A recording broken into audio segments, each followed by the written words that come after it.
In an effort to boost tourism numbers, the Ministry of Tourism is on a mission to expand its target audience as it seeks to tap into the religious tourism market, which is reportedly worth billions of dollars.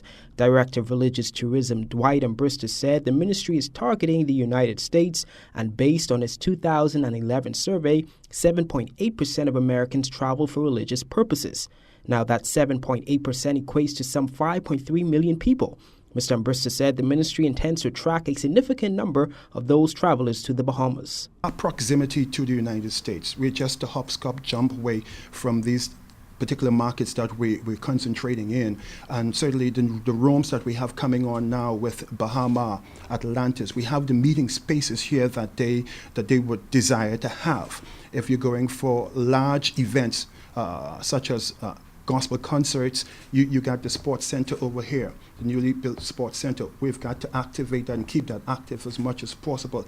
And so it's to our responsibility to really find the events, create the events, get the conferences to come here, giving them the necessary incentives that would cost them to choose the Bahamas. So far, members of the religious department have been on the ground selling the Bahamas to large groups such as the National Baptist Convention USA, Bobby Jones Gospel Retreat, and Southern Christian Leadership Conference, among others. So far, Impact Network, which has a viewing audience of some 30+ million people, is on board with bringing their international conference to the Bahamas. Impact Network.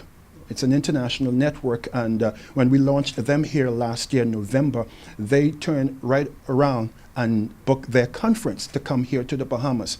You're talking about 2,500 persons coming in for an average room stay of 4.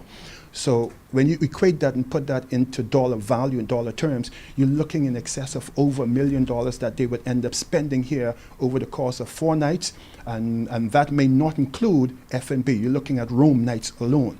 But when you do the drill down with that, with them going into the communities, going to the shopping areas here in Nassau, certainly the spin-off would be great also. So you're looking for some good dollars coming in just from one conference.